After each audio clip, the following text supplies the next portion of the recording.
Am späten Nachmittag war angesagt Sturmwarnung mit Starkregen.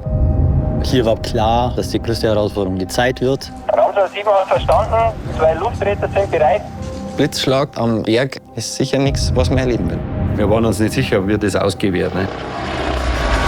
Haben wir also die Gebirgstag dabei gehabt, Seile, den Luftrettungssack. Es hat dann ein bisschen pressiert.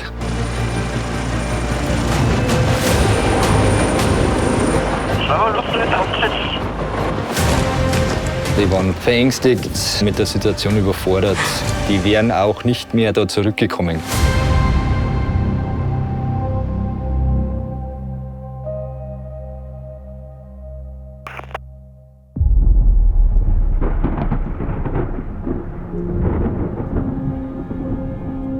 Notruf für Feuerwehr und Rettungsdienst.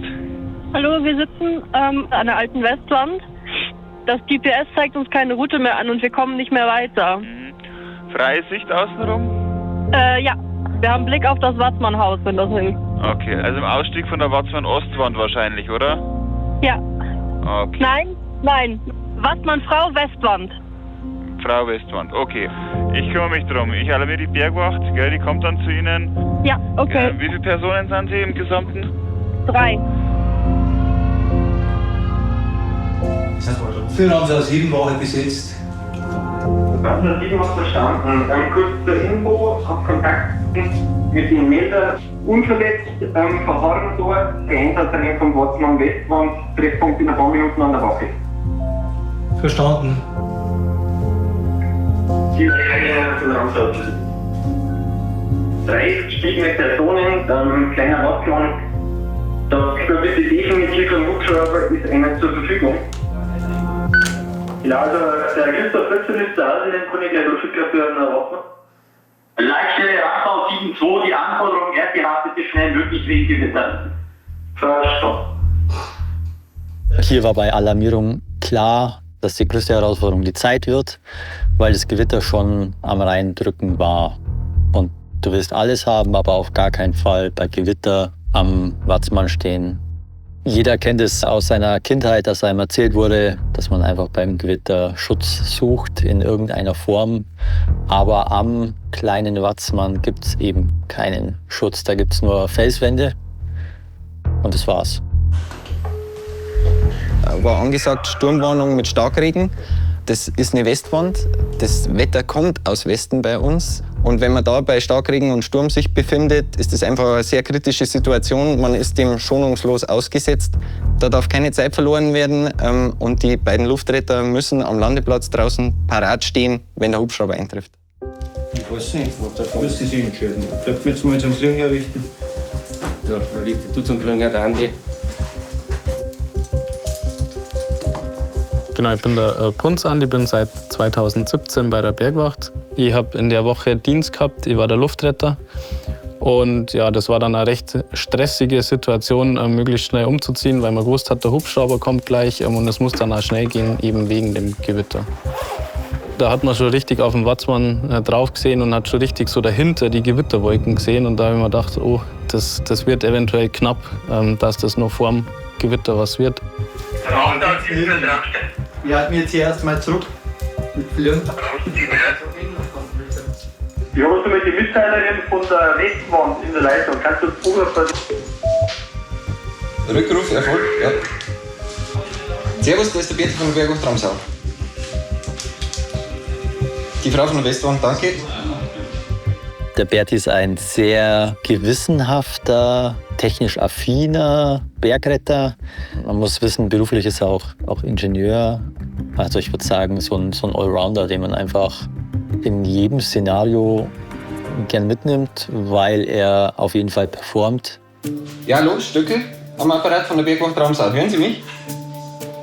Ja, hallo, ich bin der Einsatzleiter. Sie müssen mir jetzt kurz ein Lagebild geben, wo Sie sind, ob Sie Klettergurte anhaben und so weiter. Okay. Ja, aber Sie sind höher als das Watzmann-Haus, definitiv, oder? Genau. Folgendes, es kommt jetzt ein Rettungshubschrauber zum Depot nach Ramsau zu uns. Da wird der Retter von uns zusteigen und Sie 3 werden mit dem Hubschrauber rausgeflogen, weil sich der Gewitterfront nähert. ersten steigt. Genau. Aber sie sind alle drei unverletzt, haben alle drei einen Klettergurt an. Das ist das Allerwichtigste, was ich wissen muss. Und alle drei haben einen Helm auf. Genau. Ist irgendjemand von Ihnen markant gekleidet? Rot oder ähnliches? Haben Sie eine Stirnlampe? Ja, für jeden Fall Haben die Gurte und Helme?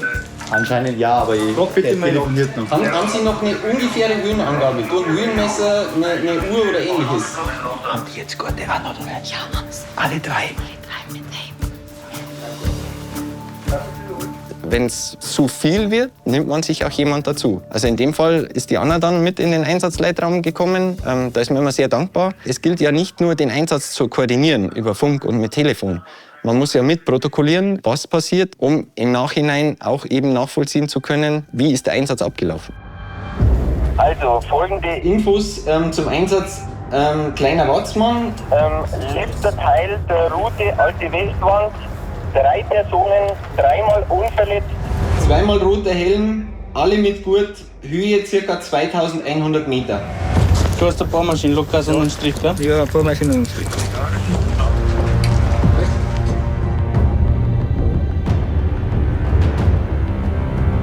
Ja, wird sehr knapp. Also wir haben eine Gewitterfront, die naht von der Reiter Allen her. Und da ist jetzt der Retter von uns vor Ort natürlich gefordert. Und jetzt spielt halt die Zeit eine wichtige Rolle. Schaffen sie es vor dem Gewitter oder nicht? Ja, und dann hoffen wir, dass das zeitlich jetzt noch klappt.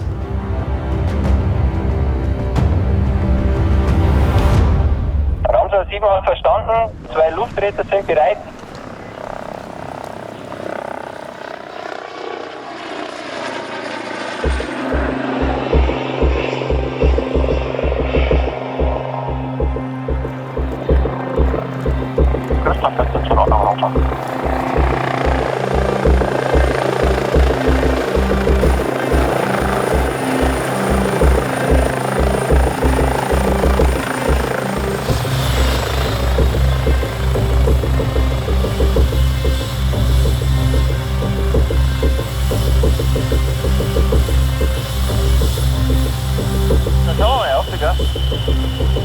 Genau, 3 Stück sind die Lukas, gell? Ja, 3 Stück.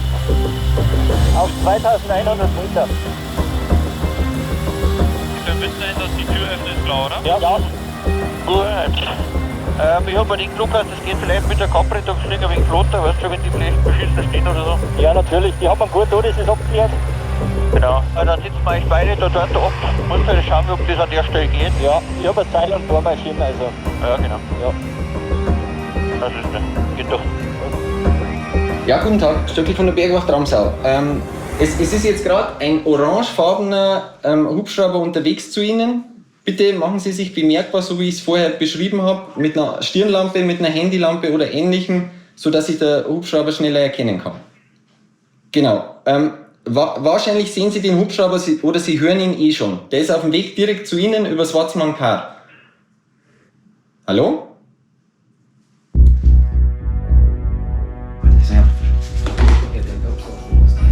Ob die einen noch mitnehmen von euch, die zweite Gruppe? Leitstelle für den Ramsau 7. Komm mit. Kleiner Watzmann Westwand, ist der Christoph 14 jetzt unterwegs? Wir haben die Melder informiert, sie mit Lichtzeichen aufmerksam zu machen. Dann ist aber die Verbindung wieder abgebrochen. Jawohl, verstanden. Ja.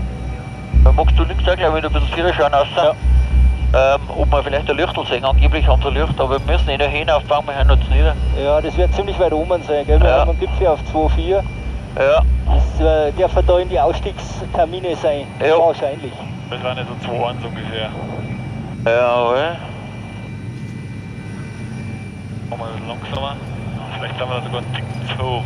Lukas, liegt noch nichts. Da steht 2 auf dem Gipfel. Gleiche Höhe.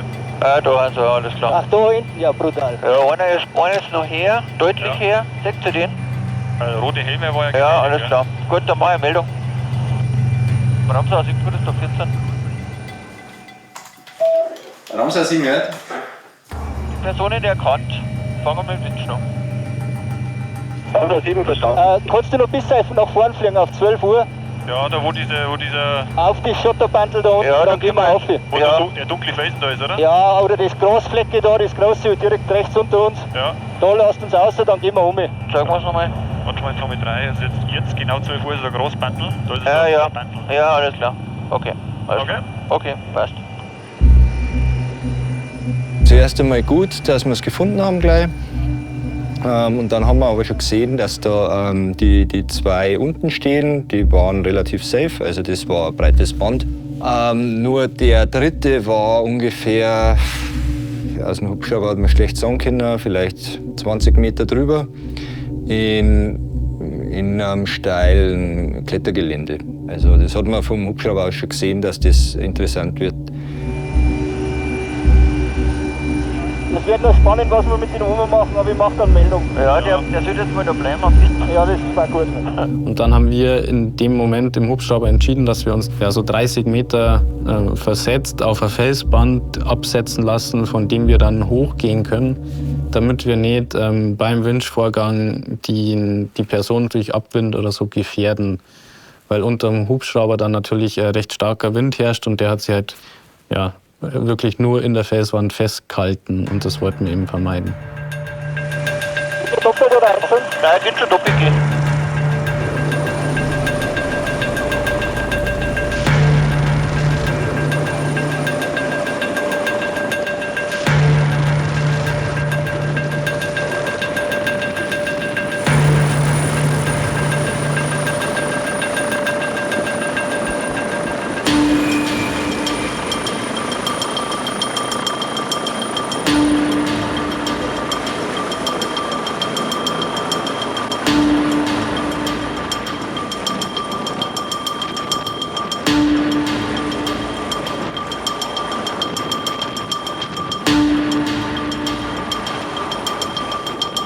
Schlauer Luftseite aufgesetzt, gestellt, mit dem aufsetzen.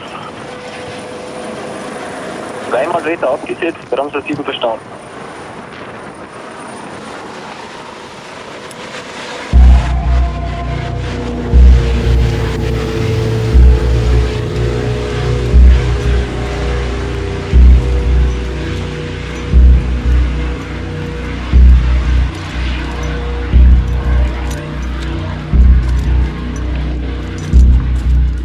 Geht's ganz schön runter.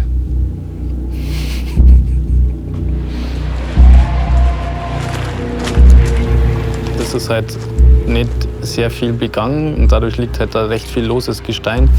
Und da haben wir schon echt aufpassen müssen, dass man nicht irgendwo drauf tritt, das sie dann löst oder wo man dann selber mit ausrutscht.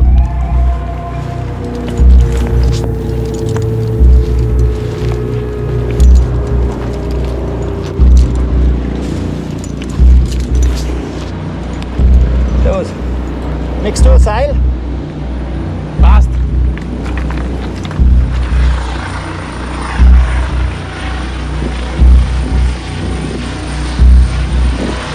Servus. Ihr seid unverletzt? Unverletzt.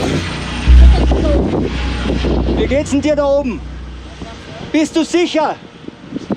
Okay, du bleibst einmal da oben. Wir schauen, dass wir die zwei wegkriegen. Und dann machen wir die. Wird alles. Was hast du? Es wird alles gut. Ja, ja.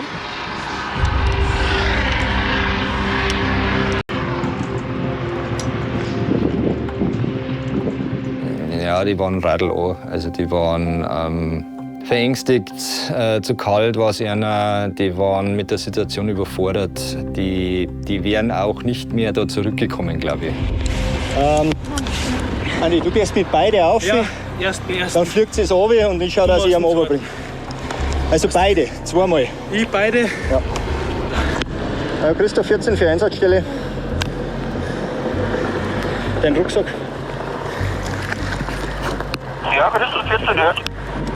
Also Plan ist, die unteren zweimal Doppelwinch mit einem Backretter und dann geht es hier runter. Ich steige in der Zwischenzeit dann zum dritten auf, schaue, dass ihn sichert und ohne Kapprettung rausbringt. Das kann's kommen. Wenn man gerettet wird, man weiß ja gar nicht, was passiert jetzt mit mir, was muss ich tun. In dem Fall ist halt ganz wichtig, dass man da klare Ansagen gibt. Also die müssen halt dann mitspielen. Und ich denke halt auch, wenn man denen klar sagt, was sie machen sollen, dann ist das auch ein bisschen Sicherheit für die. Dass man weiß, okay, ich muss mich um nichts kümmern, die kümmern sich jetzt um mich. Was hast du? Rucksack gescheit draufnehmen, du gehst mal her. Und kniest du da ab. Oben ganz passiv verhalten, der zirkt die ein. Nichts anpassen, das machen wir alles, ja?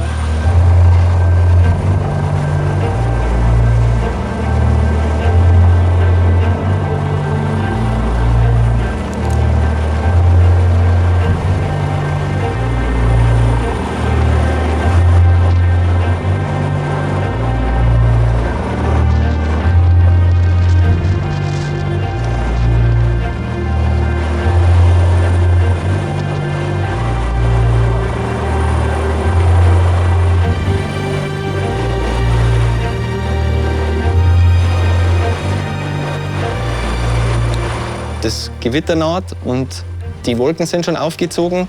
Auch Blitzschlag ist am Berg einfach ein großer Risikofaktor und ist sicher nichts, was man erleben will. Also der Zeitdruck war immens.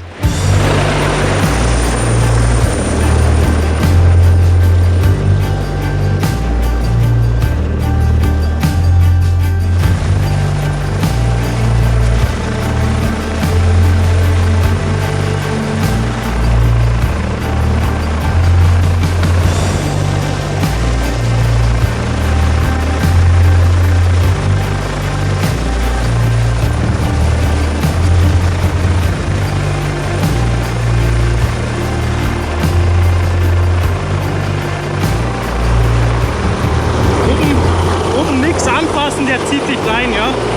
Ganz ruhig bleiben.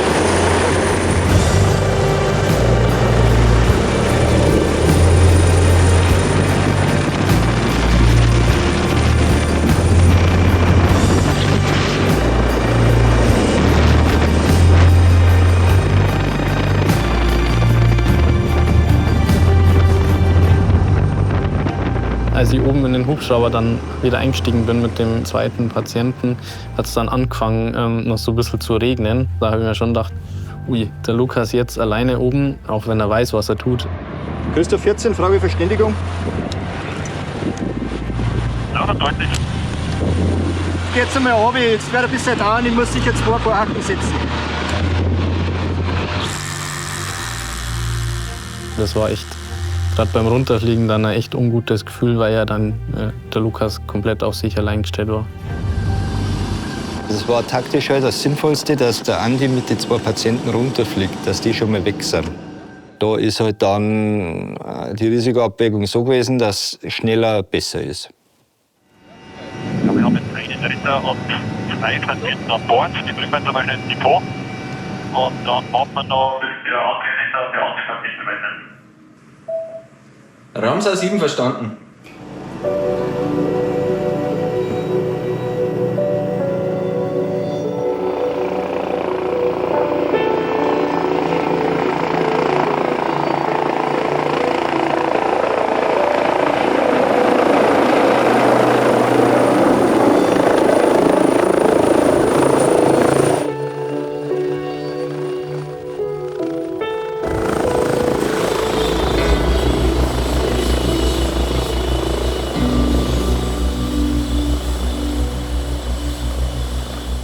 Wenn schon mal 2 gerettet sind, ist nur noch einer am Berg.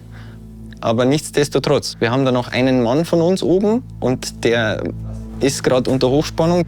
Okay, jetzt müssen wir hoffen, dass der Lukas den schnellstmöglich durchkriegt, wo die anderen 2 waren. Ja. In der Webcam. Jetzt ist zu. Der Nebel drückt schon rein. Also der Lukas wird jetzt oben merken, okay, ich muss mich wahnsinnig beeilen, sonst kann mich der Christoph 14 nicht mehr abholen. Der Lukas ist da jetzt aufgestiegen und muss den von da oben auch ablassen, wieder zurück zum Ausgangspunkt, sodass wir die Möglichkeit haben, beide dann mit der Winde rauszuholen. Und die Zeit drängt, es fängt schon an zu regnen. Da oben ist es schwarz. Ja, hoffen wir, dass es nur Glück geht. Unten kannst du gar nichts machen. Das ist nicht einfach Bergwachtmann oder Bergwachtfrau A und B. Das ist ein eingeschworenes Team, jeder kennt jeden und das sind Freundschaften. Die Erfahrungen mit Gewittern, die sorgen eigentlich dafür, dass ich diese Situation auf den Toten nicht ausstehen kann. Also Gewitter am Berg und ich, das ist wie Feuer und Wasser, das muss nicht sein.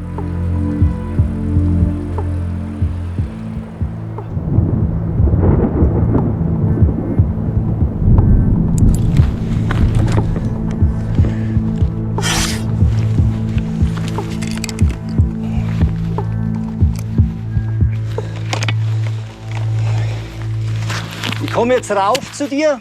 Du hast ein Seil. Ich habe ein Seil, ja. Dann bohr ich im Bohrhaken, ich seil die ab. Du hängst die da unten wieder im Bohrhaken ein.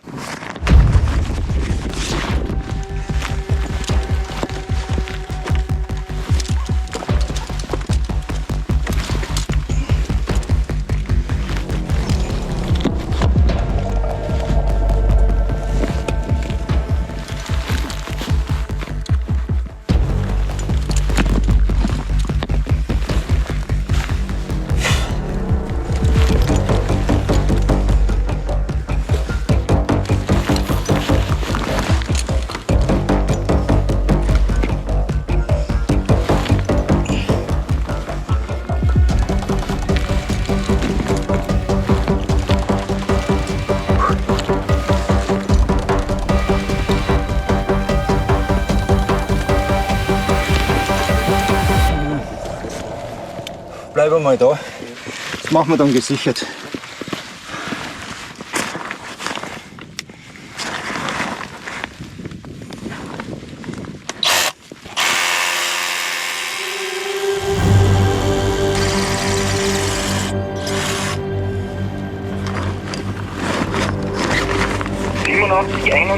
für den Ramsau 7. Kommen. Lukas, brauchst du da oben noch irgendeine Unterstützung? Der Christoph 14 ist jetzt wieder auf dem Weg zu dir. Nein, ich mach das so, ich lasse den jetzt ab. Und dann melde ich mich beim 14er, der kann auch irgendwo zwischenlanden. Ich weiß nicht, ich kann es nicht abschätzen, wie lange das dauert. Ramsau 7 verstanden. Du bist noch nicht bereit. Verstanden?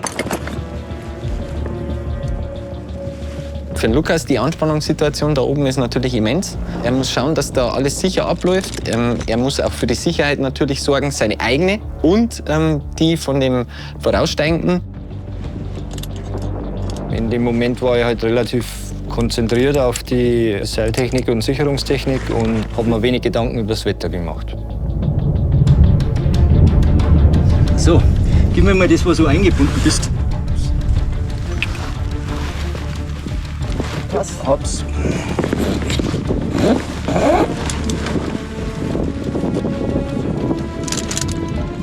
So, du bist in der Sicherung. Jetzt steigst du runter und dann setzt du rein wie beim Abseilen. Was halt dann super war, quasi, dass der in der Sicherung im Seil ist. Bis dahin war er halt nirgendwo gesichert und wenn er ausgerutscht wäre oder ihm wäre ein Stein draufgefallen, wäre halt die ganze Wand abgestürzt. Du kannst belasten? Ja. Noten passt.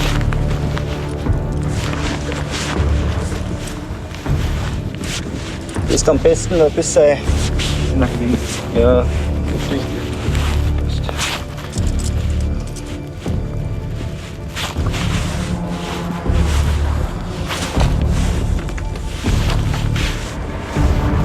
Setz dich ruhig rein.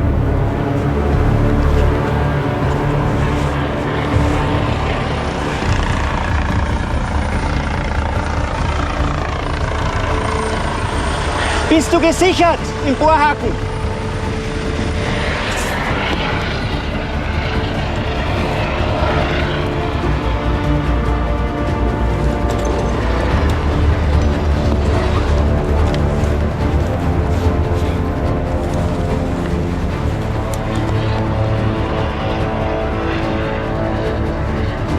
Du kannst dich aus dem Seil ausbinden. Wir müssen es abziehen.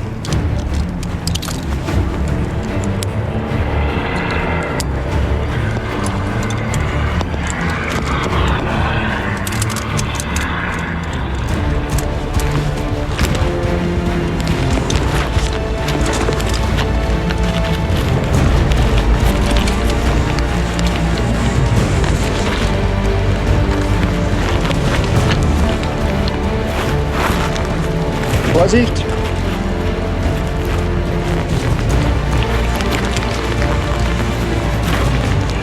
Achtung, Stein, Achtung!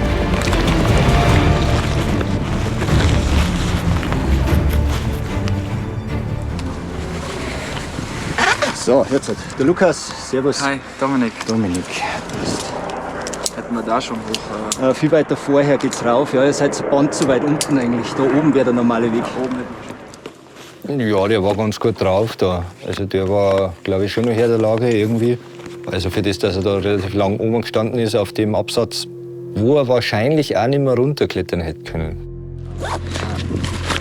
So, okay, du gehst jetzt mal links von mir. Darf ich mich ausklicken oder lieber? Geh mal rüber, ohne ausklicken.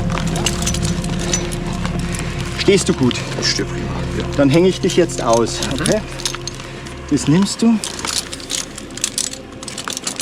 Das kriegst du. So.